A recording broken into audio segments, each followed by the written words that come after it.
última parte del tema que comencé a desarrollar llamado el sexto sello del Apocalipsis. Les pido a los que traigan su Biblia que la abran en el capítulo 6 del libro del Apocalipsis. Rápidamente, en 5 minutos, hago un resumen de la primera parte para que no entren tan frío ustedes en esta segunda parte de este tema, que les recomiendo la primera parte desde luego.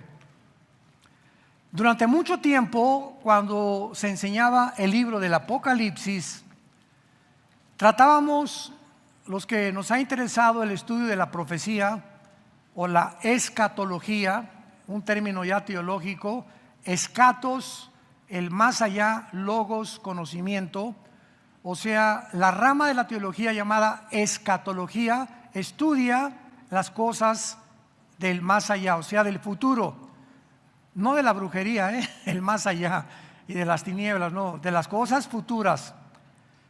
Tratábamos de acomodar o tratábamos de buscar la manera de poder colocar los 21 juicios que se encuentran en el Apocalipsis, las 7 sellos, las 7 trompetas y los 7 copas, que son 21 en total, 7 por 3, 21, tratamos de acomodarlos en la semana 70 de Daniel. ¿Qué es la semana 70 de Daniel? Bueno, hace 2600 años Dios le dijo a Daniel que vendría un juicio sobre Israel y que duraría 490 años. Por eso se llaman las 70 semanas, porque estas semanas en el Antiguo Testamento eran de años, no eran de días. Y desde el momento en que se reconstruyó el templo, que se encuentra en Nehemías capítulo 2, hasta la muerte de Cristo, se cumplieron 483 años. Esto es increíble porque en el Antiguo Testamento se profetizó matemáticamente. Escúchenme, señores amantes de las matemáticas, se profetizó matemáticamente cuándo iba a venir Cristo al mundo. Y acordémonos que Daniel en Babilonia fue el maestro de los astrólogos, de los brujos, y les compartió desde luego, ¿verdad?, muchos secretos de las profecías que los ángeles le dieron a Daniel. Y por eso sabemos que cuando Cristo nació, vinieron 3 reyes del oriente, que se les llama magos, que no eran magos en el sentido de la palabra que eran brujos, eran hombres tal vez astrónomos o estudiantes del universo, de las estrellas, aun cuando el telescopio no se haya todavía inventado, pero sabían, de alguna forma, estos 3 famosos reyes magos, sabían cuándo iban a ser Cristo. ¿Se acuerdan? Que llegaron con el rey Herodes y le preguntaron, y Herodes cuando supo se alarmó. ¿Cómo que vienen ustedes? ¿Cómo que ha nacido un hombre que será el Mesías? Etcétera, etcétera. Entonces es por las profecías de Daniel, por la semana 70 que Daniel profetizó en el capítulo 9, 24 al 27. Y entonces cuando llegamos al Apocalipsis nos encontramos que la segunda venida de Cristo va a tomar 2 partes. Cuando vino Cristo, primero vino como hombre en la primera parte, hace 2000 años, murió en una cruz, resucitó y está sentado a la diestra del Padre. Pero ahora en su segunda venida viene en 2 etapas. La primera es el arrebatamiento de la iglesia. Viene a sacar a la iglesia del mundo porque su Padre necesita regresar a meter a Israel en su plan que quedó inconcluso. Romanos 9, Romanos 10, Romanos 11. 3 capítulos de Romanos explican que Dios no ha abandonado a Israel. Rechazaron a su hijo. Dios les dijo, ahí nos vemos pronto. Pero en este periodo que se llama la iglesia, Dios nos injerta, Romanos 11, en el olivo que es Israel, para que temporalmente y en el paréntesis que hay actualmente, la iglesia tenga el papel de ser la novia de su Hijo Jesucristo, porque somos la prometida de Jesucristo en una forma desde luego espiritual, y para que nosotros seamos una nueva entidad, un nuevo hombre que estamos injertados, unidos, amalgamados por el bautismo del Espíritu Santo en la persona de Jesucristo. La iglesia no existía en el Antiguo Testamento. Entonces, tratar de enseñar y decir que la iglesia tomó el lugar de Israel y que ahora ya Dios no tiene nada que ver con Israel es una barbaridad, porque eso no enseña la Biblia. Entonces, forzosamente la iglesia tiene que salir del mundo en el arrebatamiento, pero Cristo no pone los pies en el mundo. Primera de Tesalonicenses 4, 16 y 17. Cristo viene del aire, nos saca del mundo, viene con sus ángeles y nos lleva con él a las mansiones que tiene preparadas para que enfrentemos el tribunal de Cristo y las bodas mientras pasan 7 años en el mundo con Israel, principalmente en la semana 70 de Daniel, que son los 7 años que faltan de la tribulación. Entonces, en el Apocalipsis encontramos 7 sellos, 7 trompetas, 7 copas. ¿Y por qué estamos estudiando de una forma exclusiva nada más el sexto sello? Porque el sexto sello cubre la última parte de la gran tribulación. Entonces, cuando Dios le da en el capítulo 5 de Apocalipsis a Cristo un libro sellado con 1, 2, 3, 4, 5, 6, 7 sellos, y solo Cristo puede abrir este libro. Este libro contiene dentro las trompetas y las copas. Entonces, los 7 sellos cubren los 7 años de la tribulación. Y el sexto sello cubre la última fase de la tribulación. Y es lo que estamos tratando de enseñarles a través de este título llamado El sexto sello del Apocalipsis. Vamos a darle lectura rápidamente para continuar con la tercera razón, porque ya vimos la primera y la segunda en la conferencia anterior, para demostrar que el sexto sello cubre la última parte de la gran tribulación. Versículo 12, capítulo 6 del Apocalipsis. Miré cuando abrió el sexto sello, he aquí hubo un gran terremoto. El sol se puso negro como tela de silicio, la luna se volvió toda como sangre, las estrellas del cielo cayeron sobre la tierra como la higuera deja caer sus higos cuando es sacudida por un fuerte viento. Me detengo aquí. El sol se oscurece, la luna se convierte en sangre y las estrellas caen. Estos fenómenos cósmicos no aparecen en ninguna parte de los 7 años de la tribulación, más que antes de la segunda venida de Jesucristo. Mateo 24, 29 y 30. Entonces el sol se oscurecerá, la luna dejará su resplandor y verán al Hijo del Hombre viniendo con gran poder y gloria sobre la tierra.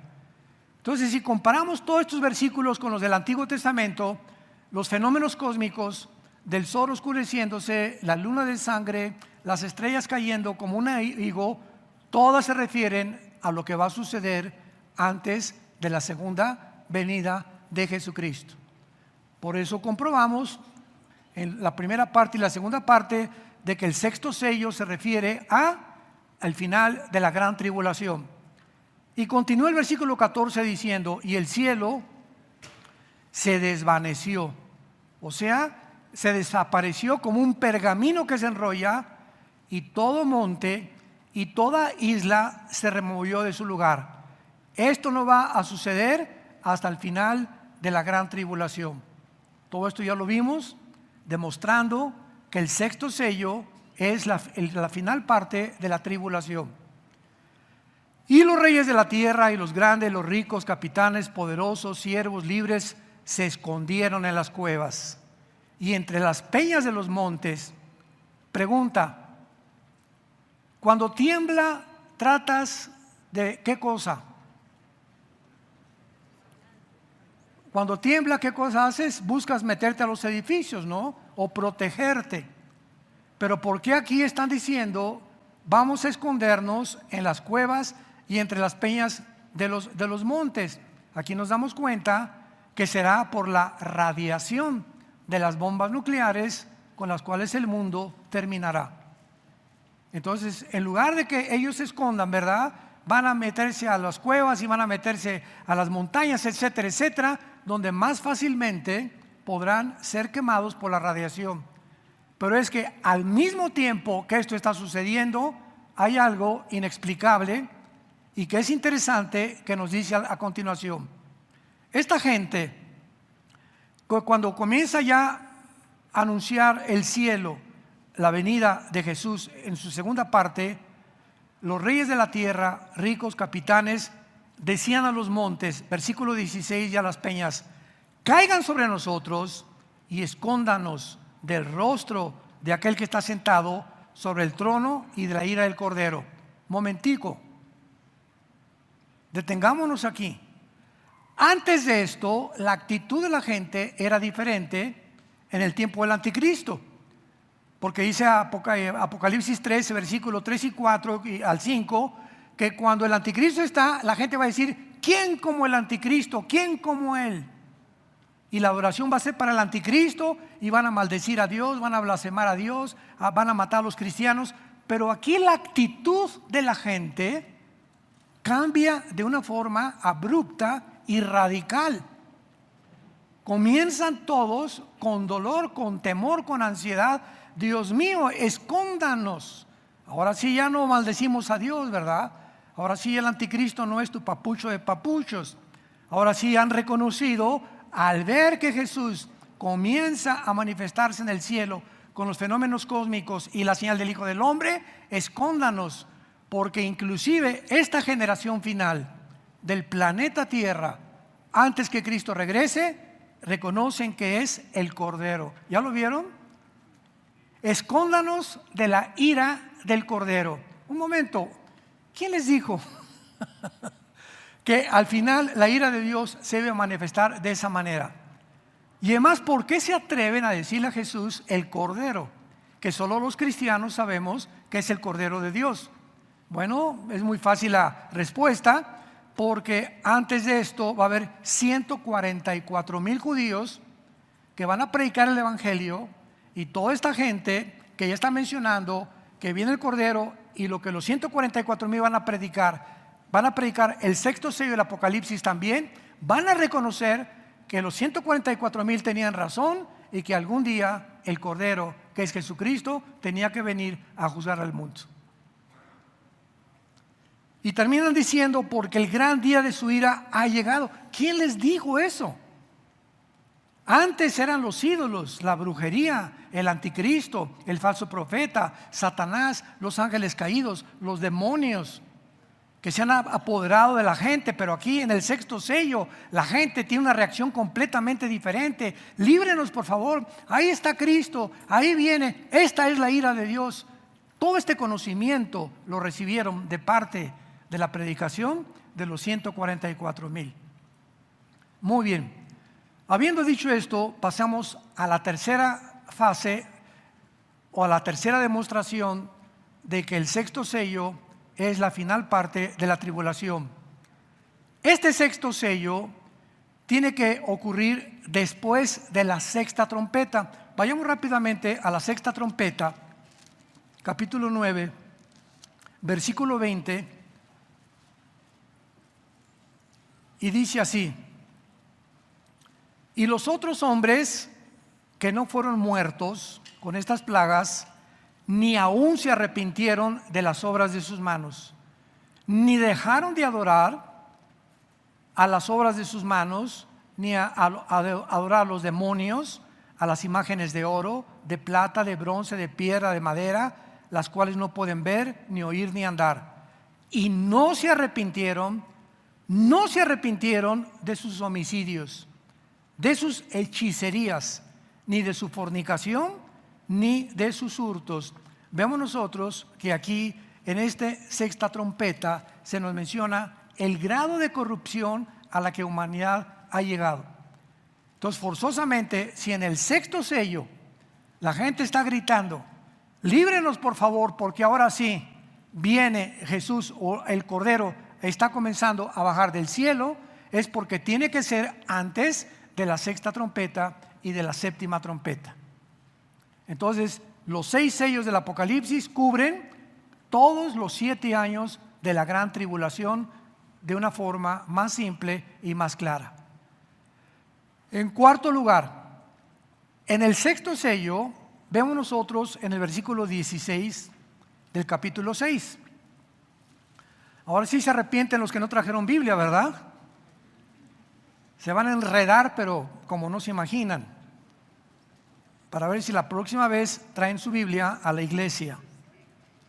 Dice el versículo 16 de Apocalipsis 6: decían a los montes y a las peñas, caigan sobre nosotros y escóndanos del rostro de aquel que está sentado sobre el trono y de la ira del Cordero. La gente, antes de que Jesucristo venga, van a levantar los ojos al cielo y de alguna forma se va a abrir el cielo antes de que Jesucristo descienda, y van a ver esta gente de qué forma Cristo está bajando, está sentado en su trono ahorita, orando por nosotros, intercediendo por nosotros. Cuando Jesús descienda ya para juzgar al mundo con nosotros, van a ver exactamente que Él viene en las nubes dirigiéndose a la tierra. Imagínense el susto, el temor, la ansiedad de todos los que le maldijeron, persiguieron a su iglesia, blasfemaron de la Biblia, cuando será demasiado tarde. Por eso dice la Biblia: cuando oigas su voz, no te endurezcas. Hoy es el día aceptable de tu salvación. Hoy es el día en que Dios te está diciendo: ven a la cruz. Ahora bien, si van a ver al Señor, de acuerdo a la Biblia, solo hay un tiempo cuando esto va a ocurrir. Apocalipsis capítulo 1, versículo 8. Solamente hay un tiempo en la Biblia cuando esto va a ocurrir. Apocalipsis 1, 8. 1:7. He aquí que viene con las nubes. ¿Y qué dice? Y todo ojo le verá, y los que le traspasaron, todos los linajes de la tierra harán lamentación por él. Sí, amén. Entonces vemos nosotros que este evento, cuando los hombres vean que Jesús viene, solamente ocurrirá en la segunda venida, al final de la gran tribulación. Número quinto, vemos nosotros en quinto lugar el terror y el pánico del día del Señor, porque dice Apocalipsis 6, versículo 17: el gran día de su ira ha llegado.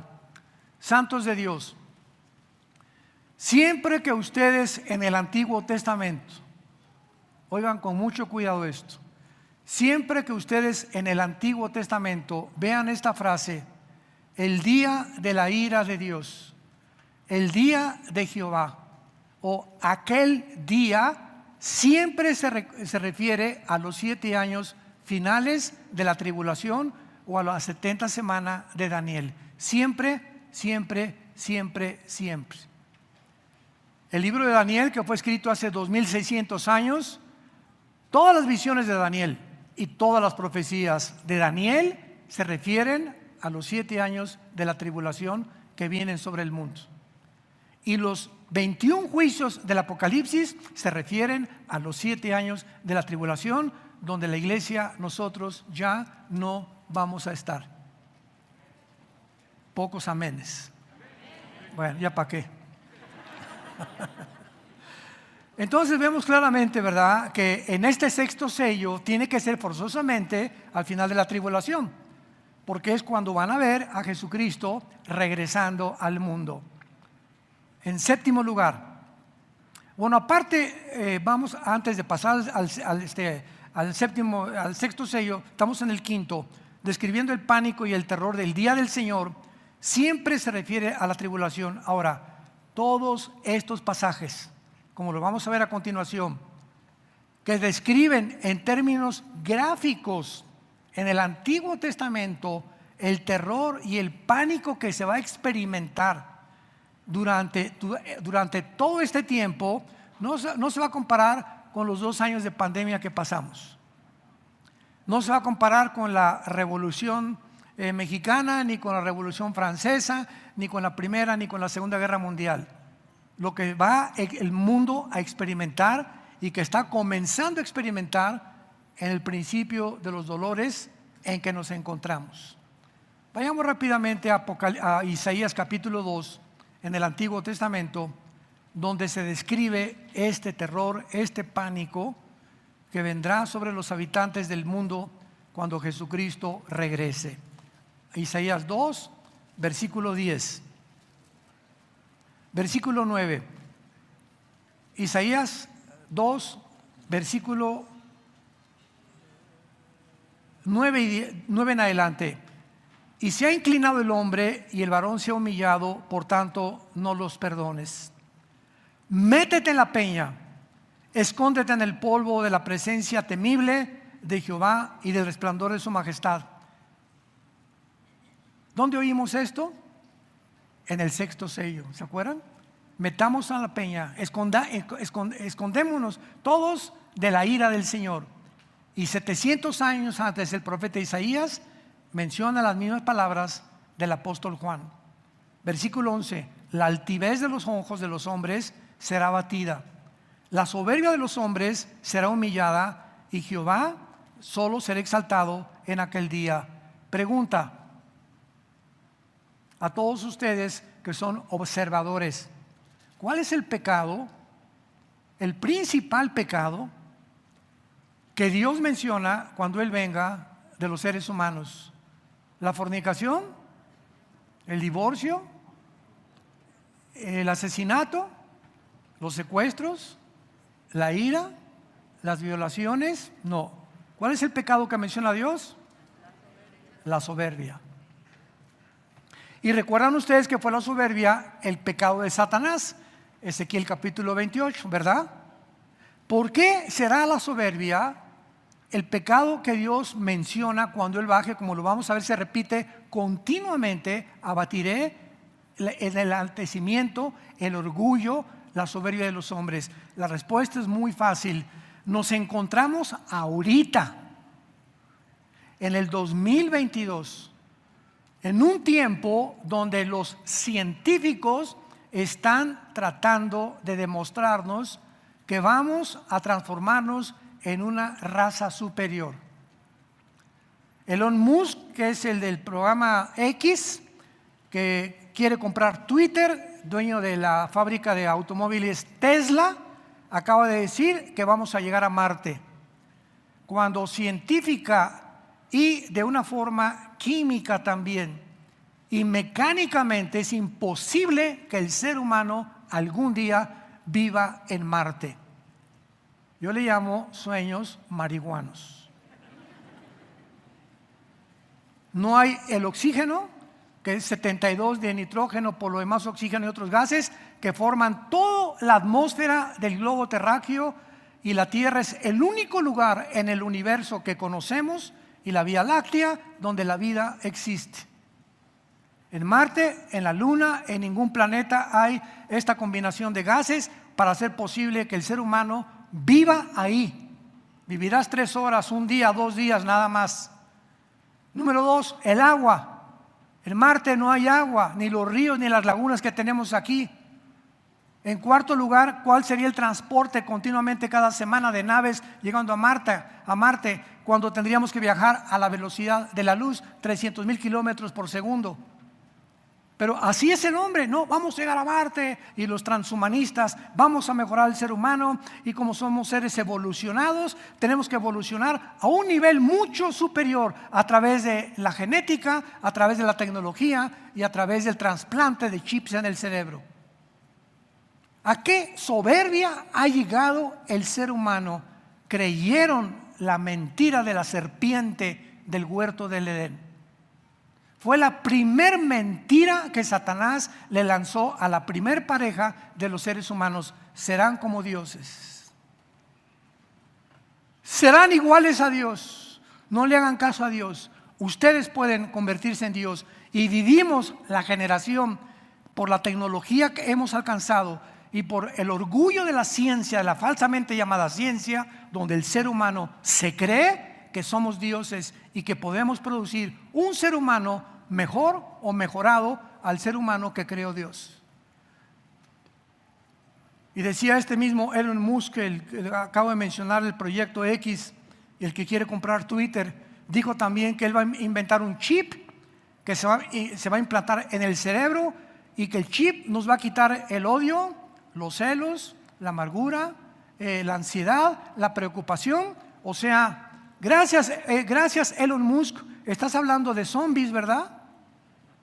Yo no quiero ser un zombie, pero vean los sueños de estos hombres y de estos multimillonarios que están tratando a través de los medios de comunicación que nosotros percibamos el mundo y nuestro alrededor como lo perciben ellos, y el ser humano lo ha creído y se ha exaltado y se ha ensoberbecido. Sí, es verdad, no te necesitamos, déjanos, nosotros somos capaces de mejorar el mundo, y nos encontramos al borde de una guerra nuclear.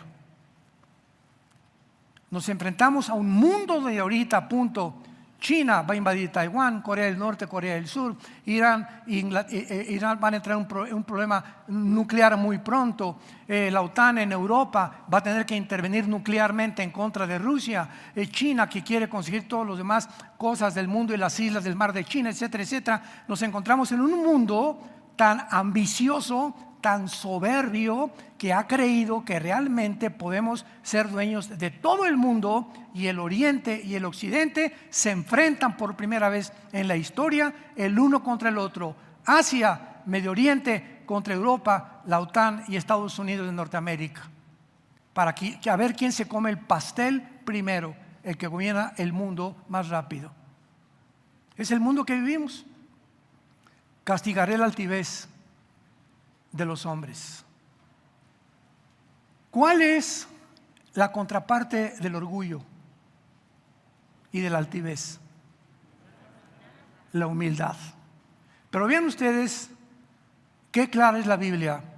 Cuando a Cristo se le describió su carácter, Él mismo lo dijo con estas palabras.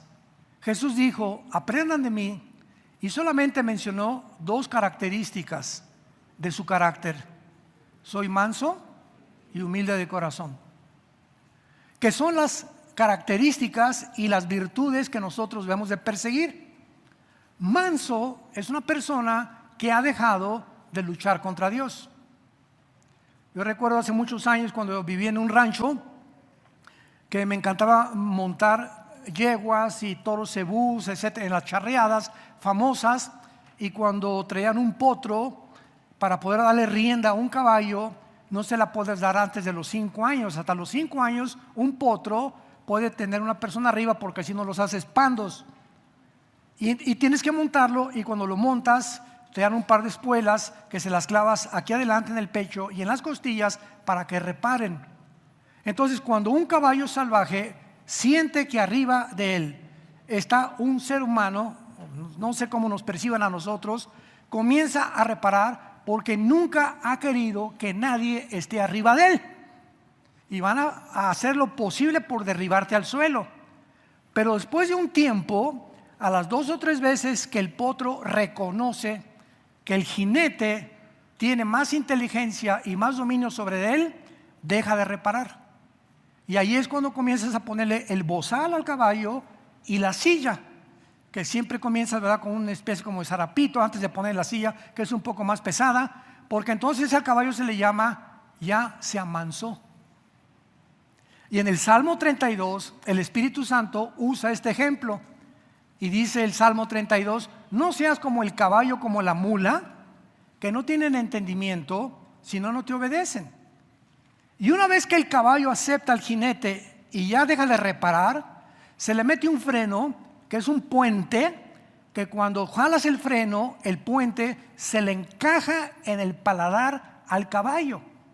Y cuando el caballo asocia el dolor, se para y obedece. Porque si yo le dijera: Pinto, caballo, detente, no tendría que aplicarle dolor. Y dice Dios en el Salmo 32: no seas como los animales. ¿Quieres que te aplique dolor para que aprendas y me obedezcas? ¿Quieres ser como los animales que tienen a fuerza que hacerles aplicar dolor para que asocien el dolor con la obediencia? Entonces, cuando Jesús dice soy manso de corazón, Dios te dice, deja de luchar contra mí, deja de rebelarte contra mí. Te vas a estrellar contra la pared y te vas a romper la cabeza antes de que luches contra Dios. Esos ateos, ¿verdad? No, Dios no existe, este y el otro, y por aquí y por allá, y los cristianos son unos pobres humildes que no saben de nada. Soberbia. Están luchando contra un creador que los cielos cuentan su gloria y que no podemos negar, que tiene que haber un creador. Llega una persona, qué edificio tan bonito, ¿quién será el arquitecto? Un museo, qué cuadro tan precioso, ¿quién será el pintor? Llegas ante un mar, qué cosa tan bonita de esos barcos, ¿quién será el constructor? Y se van a un jardín y se van al campo, qué cosa tan hermosa, se hizo solo. Vean la lógica de los ateos, ¿no? Pero esta es la forma que Dios nos describe la soberbia del ser humano. La humildad en un cristiano, al contrario, es una persona, un cristiano es una persona que sabe que separado de esto no puedo hacer nada. Sígueme con mucho cuidado. Jesús dijo, Juan 15:5, separados de mí, Pancho, Juan, Carmelita, Juanita, no puedes hacer nada. ¿Qué significa? Nada. Que cualquier proyecto, cualquier idea, si quieres ser papá, si quieres ser esposa, si quieres ser hijo, si quieres ser predicador, si quieres ser abogado, si quieres ser doctor, no importa el área donde te desarrolles ni a la cual te haya llamado de Dios, si tú te separas de Cristo, vas a prosperar y la prosperidad se te revertirá en maldición. ¿Qué significa esto? Que necesito diario estar en contacto con Dios a través de la Biblia. Y cuando tú tienes 2 o 3 días que ni siquiera lees la Biblia, ni tienes tiempo de oración con Dios, en esos 2 o 3 días, tu pecado, ¿cuál es? La soberbia. Porque en esos 2 o 3 días le he dicho a Dios, Señor, ¿sabes qué? En estos días no te necesité. Y las decisiones que tomé en estos 3 días, fui a mi oficina, en mi casa, no te necesité. Y ahora que te necesito, ahora sí te busco. Y es cuando Dios ya se vuelve en contra de nosotros. Dios no es el mago Dios, ni la lámpara de Aladino, que solamente cuando lo necesitas, cuando estás enfermo, cuando te deja el esposo, cuando te deja la esposa, cuando tu negocio fracasa, es cuando lo buscas. Y es todo lo que explica Proverbios capítulo 1. Me buscarás y no me encontrarás, por cuanto no me buscaste cuando yo te dije. Y me llamarás y no responderé, porque te llamé desde temprano y endureciste tu corazón. Mas el que me busque podrá vivir tranquilo sin temor del mal. Y finalmente dice en Isaías, versículo 12 del capítulo 2, el día de Jehová de los ejércitos vendrá sobre todo soberbio y altivo, sobre todo enaltecido, y será abatido. Dios vuelve a repetir el pecado de la soberbia, que es el pecado en el que ahorita el mundo está viviendo.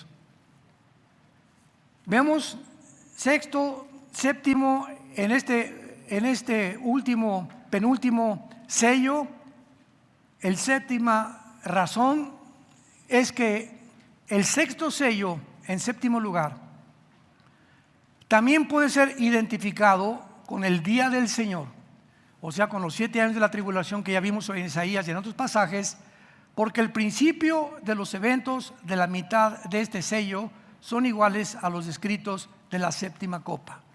Veamos en el capítulo 16 de Apocalipsis la 7ª copa y de qué forma se parecen a el 6º sello del Apocalipsis.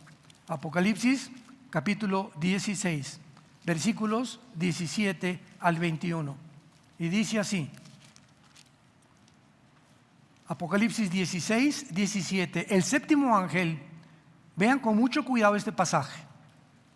derrama su copa por el aire. Este es el último juicio. Y si el sexto sello está hablando del último juicio, tiene que haber una similitud, lógicamente. Y salió una gran voz del templo, del cielo, del trono, diciendo: hecho está. Entonces hubo relámpagos, voces, truenos y un gran temblor de tierra. Un terremoto tan grande cual no lo hubo jamás desde que los hombres han estado sobre la tierra, ni desde 1985 que tembló en México. ¿Se acuerdan del 85 en México? Toda la unidad de Tlatelolco casi se vino abajo, el hospital, un hospital muy famoso, el centro médico. Fue terrible para México ese terremoto. Versículo 19: y la gran ciudad fue dividida en 3 partes, y las ciudades de las naciones cayeron. Y la gran Babilonia vino en memoria delante de Dios para darle el cáliz del vino del ardor de su ira, y toda isla y los montes no fueron hallados.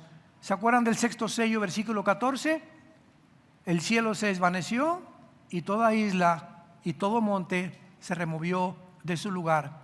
La séptima copa y el sexto sello describen los mismos fenómenos, tanto cósmicos como terrenales, sobrenaturales, que vendrán antes de la venida de Jesucristo.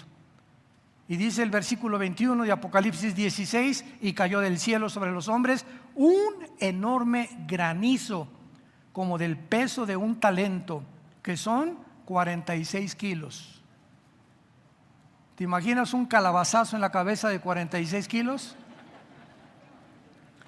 Y los hombres blasfemaron contra Dios por la plaga del granizo, porque su plaga fue sobremanera grande. Esto es tal vez una semana o 2 semanas antes del sexto sello, pero aparecen las mismas características del sexto sello. Pero aquí ya los hombres con las plagas blasfeman el nombre de Dios, y en el sexto sello se asustan. Es un cambio completamente de percibir las cosas, que son diferentes en la séptima copa y en el sexto sello del Apocalipsis.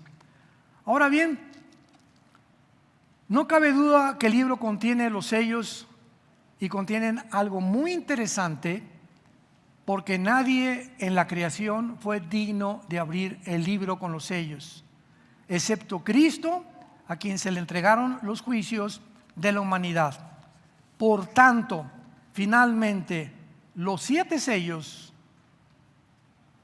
tienen que contener todos los juicios de Dios del Apocalipsis. En otras palabras, deben describir la semana 70 de Daniel.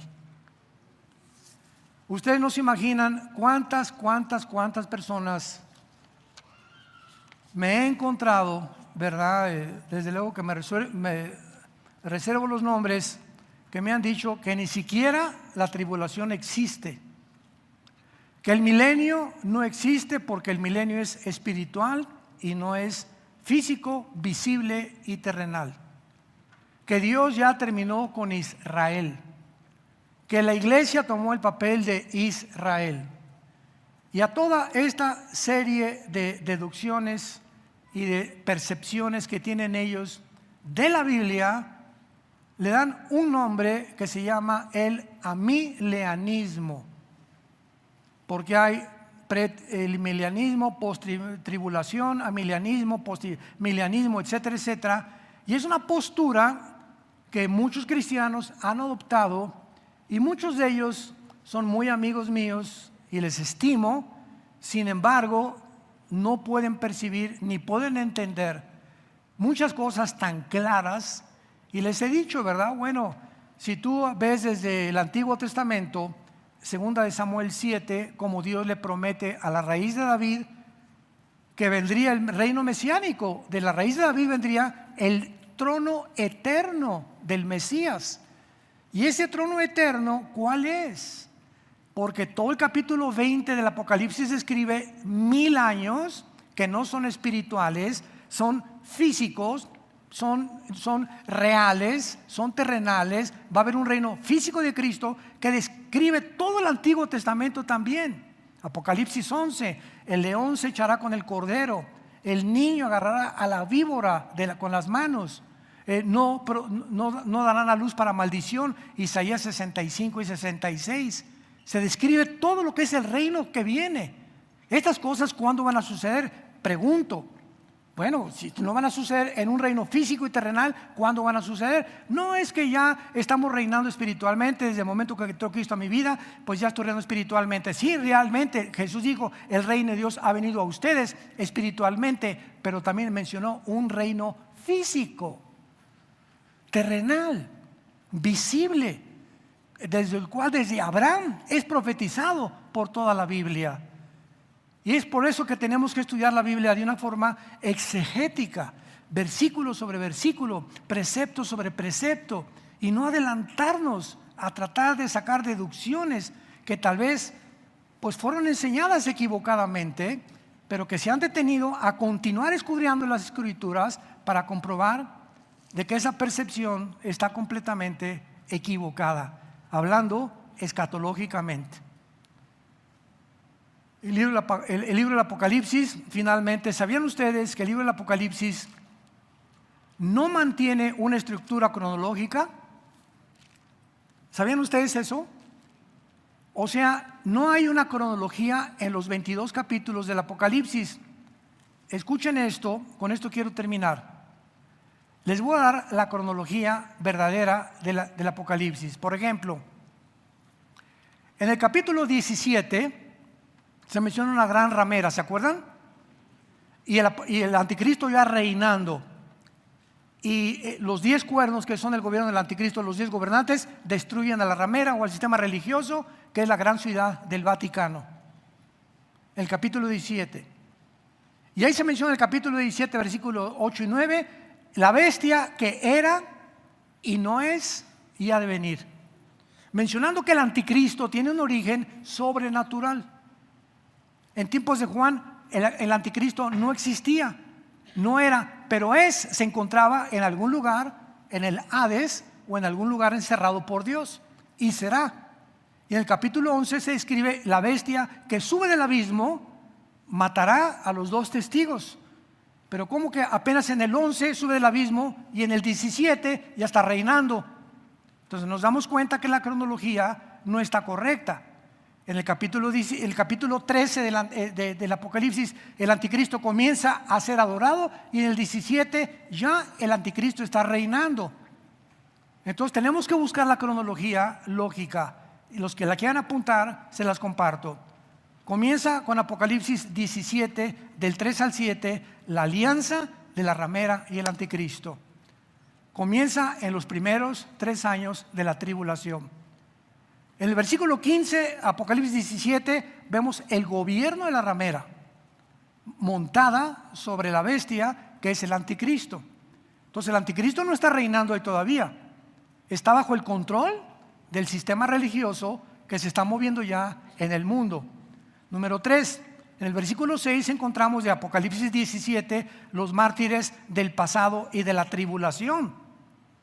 En el versículo 16, los 10 gobernantes del anticristo destruyen a la ramera. El versículo 13 al 17, capítulo 17, vemos la transferencia del poder del anticristo. Cuando matan a la ramera, el anticristo se corona como el único Dios. Pero en el capítulo 13 está el gobierno del anticristo. O sea, un capítulo antes, Juan ya está escribiendo que el anticristo con el falso profeta ya está reinando. Y en el 17 apenas está bajo el control del sistema religioso. Entonces el capítulo 17 tiene que estar antes del capítulo 13. Esto es lógico. ¿Me van siguiendo? En el capítulo 13, 17 se implanta la marca del 666, que el anticristo no puede ser en el capítulo 17 porque está bajo el gobierno de la ramera. En el versículo 15, los futuros mártires del capítulo 13. El capítulo 18, Babilonia es destruida, y el capítulo 19, el anticristo derrotado. Entonces vemos nosotros que es el capítulo 17 primero, después el 13, y después el 18, y después el 19. Y Dios lo dispuso de esta manera deliberadamente, para que nosotros podamos escudriñar las Escrituras, y a nosotros se nos da la responsabilidad de poner en orden y entender lo que ha sucedido en el libro del Apocalipsis. Y así es toda la Biblia. Rápidamente, Génesis 1:1, en el principio Dios creó los cielos y la tierra. La palabra tierra, eretz, bereshit, ha-hasamayin, ha-eretz. Dios creó los cielos y la tierra en el hebreo, y la tierra está seca. En el versículo 2, ¿qué pasó? La tierra cubierta de agua. ¿Cuándo sucedió eso? Y las tinieblas en la tierra, y hubo una devastación, y toda la tierra completamente destruida. Cuando el versículo 1 dice que hubo una creación, entonces entre el versículo 1 y el versículo 2 algo sucedió, porque Dios no creó la tierra en oscuridad, ni la creó devastada como dice Isaías 45. Dios no la creó tohu bohu, que son las palabras hebreas que dice devastada y sin forma. Dios la creó para ser habitada, pero en el versículo 3 comienza la recreación de la tierra. O sea que entre el versículo 1 y el versículo 2 hay un intermedio de millones de años, que es el mundo que existió de Satanás y sus ángeles antes que nosotros. Satanás se rebeló contra Dios, fue arrojado sobre la tierra, se enojó Satanás, quién sabe todo lo que hizo a la tierra, pero Dios tuvo que juzgar la tierra y recrear la tierra diciendo que sea la luz y que sean las plantas, el sol y la luna. En Génesis 1 no son creados por Dios.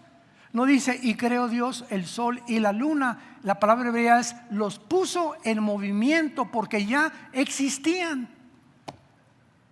Y no hay un versículo en la Biblia que diga que Dios creó el agua.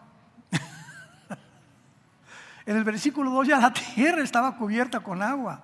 Ya el agua existía antes de que Dios recreara la tierra.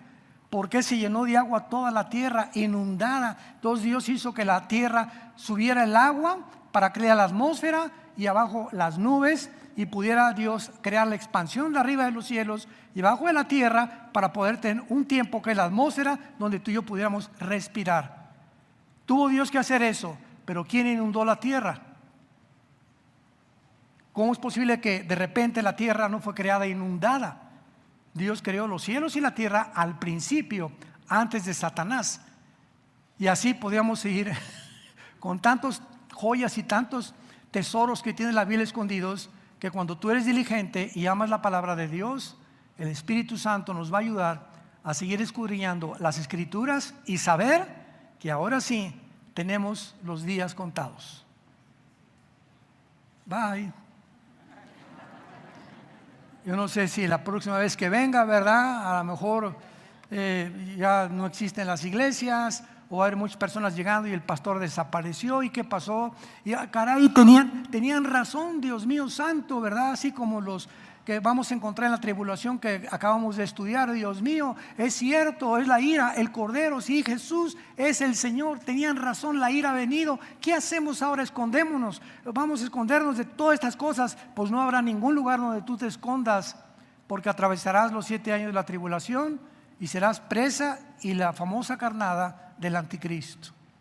Entonces tú tienes que entregarle a Cristo en esta tarde tu vida. Y si tú quieres invitar en esta tarde tu vida a Jesucristo, inclina tu cabeza y dile estas palabras: Señor mío y Dios mío, te pido perdón por mi soberbia, por creer que no te necesito, ni que eres necesario en mi hogar, en mi matrimonio, como padres, como hijos, ni en mis negocios. Creo que tú eres el Hijo de Dios, que fuiste enviado por tu Padre a este mundo para pagar en una cruz con tu sangre por mis pecados. Te pido, Jesús, que entres a mi corazón en este instante como mi Señor y mi Salvador. Creo que a los 3 días resucitaste de los muertos. Fuiste crucificado, enterrado y resucitado para darme la vida eterna. Gracias porque ahora salgo de este lugar con la esperanza de saber, con la seguridad absoluta, que cuando muera, moriré en paz, porque tú estarás conmigo y abriré los ojos una vez más para descubrir que eres real, que tus promesas fueron fieles y verdaderas y que nunca jamás me dejaste en este mundo ni me abandonaste, porque serás fiel a mi vida hasta el día de mi muerte. Gracias por darme la vida eterna, en el nombre de Jesús, amén. Gracias a Dios por este libro maravilloso que Dios nos ha dejado. Gracias a Dios por la palabra de Dios.